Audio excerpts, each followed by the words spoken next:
Kemarin Pak Prabowo ke Davos, Swiss menghadiri pertemuan elit dunia yang menurut saya sangat mencekam teman-teman. Mulai dari presiden hingga para globalis seperti Elon Musk, Jensen Huang hingga Bill Gates turut hadir di sana.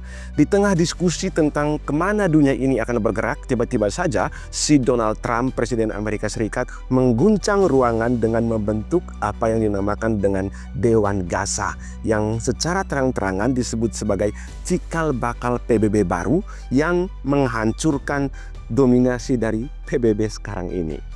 Di sana saya melihat bahwa presiden kita, Pak Prabowo ini sepertinya sedang memainkan taktik yang sangat berisiko tinggi. Indonesia sudah resmi bergabung dengan BRICS, Brasil, Rusia, India, China, dan Afrika Selatan, serta beberapa negara baru termasuk Indonesia sendiri yang sudah bergabung ke dalamnya. Namun di saat yang sama Prabowo mengutus timnya untuk menjamu beberapa perusahaan besar dari Amerika Serikat seperti Nvidia, Amazon, hingga CrowdStrike. Apakah Pak Prabowo sedang membangun benteng terakhir di tengah gejala Perang Dunia Ketiga? Atau sebenarnya Perang Dunia Ketiga itu sudah meletus tanpa kita sadari? Hati-hati teman-teman, perang hari ini tidak lagi seperti Perang Dunia Kedua atau perang zaman dulu lah, yang menggunakan tank, yang menggunakan peluru timah, yang menggunakan roket, melainkan perang proksi yang halus namun mematikan. Karena itu tolong ikuti sampai habis biar Anda lebih siap menerima kenyataan yang sebenarnya sangat berbahaya ini.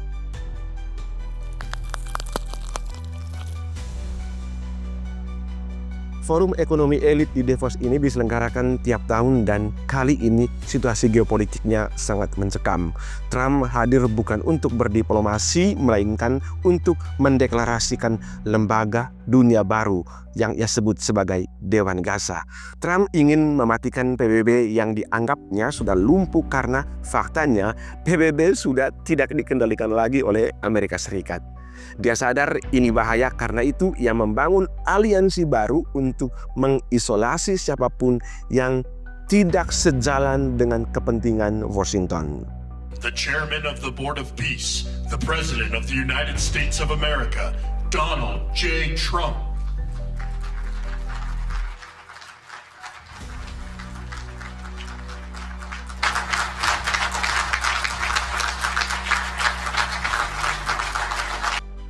Di tengah tekanan Amerika Serikat ini, langkah Prabowo Subianto menarik untuk dilihat teman-teman. Sekaligus sebenarnya ini cukup berbahaya. Ia tidak memilih salah satu kubu secara masif. Meski Indonesia sudah menanamkan kakinya di gerbong BRICS, Prabowo tetap mengirim Menko Perekonomian Erlangga Hartarto dan timnya untuk melakukan manuver di kubu Barat dan Amerika.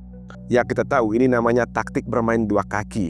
Erlangga Hartarto tidak sekadar basa-basi. Pertemuan dengan raksasa teknologi seperti Nvidia, Amazon Web Services, ada juga CrowdStrike dan Cloudflare adalah langkah pengamanan infrastruktur digital sebenarnya. Logikanya begini, menjalin kerjasama dengan Nvidia yang merupakan raksasa chip terbesar di dunia dan CrowdStrike yang merupakan raksasa keamanan cyber adalah cara Indonesia untuk mendapatkan kunci pertahanan di tengah anjloknya sistem digital kita saat ini. Di tengah lagi ada ancaman perang informasi yang sebenarnya sudah terjadi pada hari ini.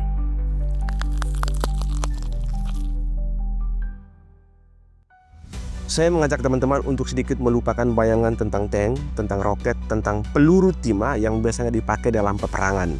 Saya meyakini bahwa Perang Dunia Ketiga itu sebenarnya sudah terjadi pada hari ini, dan medan tempurnya adalah pikiran warga bangsa. Ini adalah perang AI yang meretas persepsi dan cara berpikir manusia secara masif dan secara massal. Dalam perang informasi atau information warfare, siapa yang menguasai narasi dialah yang akan menguasai negara. AI kini digunakan sebagai senjata proksi untuk menciptakan realitas palsu yang memicu kerusuhan tanpa satupun tentara musuh mendarat di negeri kita. Coba teman-teman melihat pola-pola sebelumnya seperti yang terjadi di Venezuela dalam kasus penculikan Maduro. Amerika Serikat menculik Presiden Nicolas Maduro bukan dengan serangan militer terbuka, melainkan dengan label geng narkoba. Perang informasi ini digunakan untuk meyakinkan dunia bahwa Maduro adalah penjahat kriminal, bukan pemimpin politik. Nah, begitu narasi ini terinstal di otak publik melalui AI dan media, penangkapan tersebut dianggap sebagai penegakan hukum, bukan agresi militer yang melanggar kedaulatan satu negara. Atau coba lihat pola bagaimana Rusia menginvasi Ukraina. Sebelumnya itu kan ada propaganda denazifikasi atau penghapusan paham Nazi baru di Ukraina. Rusia menggunakan klaim denazifikasi sebagai pemantik moral sekaligus mendulang dukungan dari rakyat untuk membenarkan penyerbuan ke Ukraina. Ini adalah manipulasi sejarah yang dikelola oleh AI untuk membenarkan kepentingan mereka. Dan kalau mau jujur teman-teman, Indonesia juga hari ini sudah memasuki perang informasi. Kasus-kasus sebelumnya, kerusuhan-kerusuhan sebelumnya, khususnya yang terjadi pada Agustus Kelabu, itu sangat mencerminkan bagaimana perang informasi itu terjadi. Tiba-tiba saja ada demo pada tanggal 25 Agustus yang kemudian disusul sampai dengan 28 Agustus. Di sana ada terjadi penjarahan, ada terjadi kerusuhan di mana-mana dan pembakaran kantor DPR di beberapa daerah.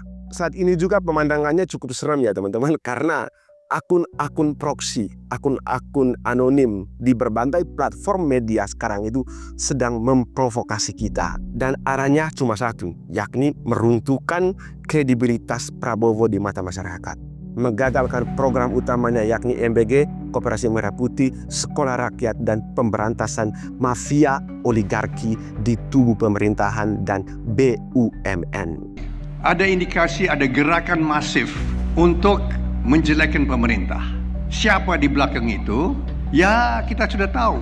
Yang menyebarkan fitnah di sosial media ada orang-orang yang bertanggung jawab atas korupsi di Indonesia, di bumi ini. Termasuk mafia minyak, termasuk mafia sawit, termasuk orang-orang yang menebang hutan, tanam 3,7 juta hektar kebun sawit ilegal. Itu adalah sudah dikuasai lagi oleh negara. 3,7 juta hektar kebun sawit ilegal. Dan saya baru dengar bahwa akan tambah lagi 300.000 hektar kebun sawit ilegal yang akan dikuasai.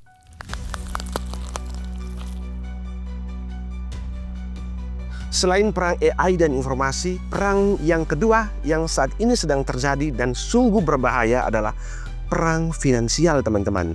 Langkah Indonesia membawa Danantara atau Badan Pengelola Investasi ke Davos kemarin untuk bertemu dengan Menteri Investasi Yordania Tarek Abu Ghazaleh adalah sebuah manuver yang menurut saya cukup cerdas. Prabowo sedang berupaya membangun jalur distribusi investasi yang tidak melulu melewati sistem dolar yang dikuasai Barat.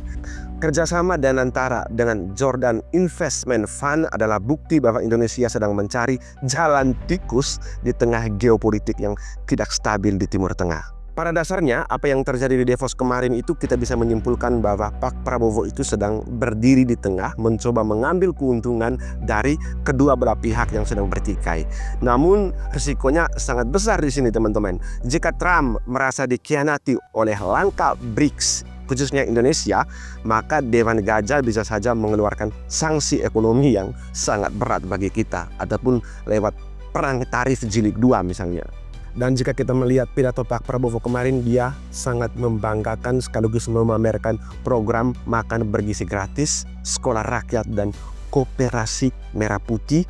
Melalui forum itu dia mengajak investor dunia untuk datang ke Indonesia melalui program-program ini. Tapi di sisi lain, ia sadar bahwa tanpa asupan teknologi dari raksasa seperti Nvidia, Indonesia akan tertinggal menjadi bangsa konsumen belaka yang pikirannya terus-menerus diretas oleh hoax AI yang dilakukan di dalam negeri maupun yang ditransfer dari luar ke dalam. In the first 2 months of my administration, we carried out a vigorous efficiency program. We saved $18 billion by stopping inefficient and dubious programs from our budget and redirected these funds to projects that directly improve livelihoods and impact all of society. As a result, on January 6, 2025, we started our free nutritious meals program for pregnant and lactating mothers, infants, and all Indonesian children. On our first day, we started with 190 kitchens, serving 570,000 people per day. 570,000 meals per day. Today, in 1 year, we have achieved 21,102 kitchens serving nationwide. As of last night, we are producing 59.8 million meals for 59.8 million children, mothers, and elderly living alone. They receive these meals every day. To put this into context, in about a month's time, we will surpass McDonald's, 68 million meals a day.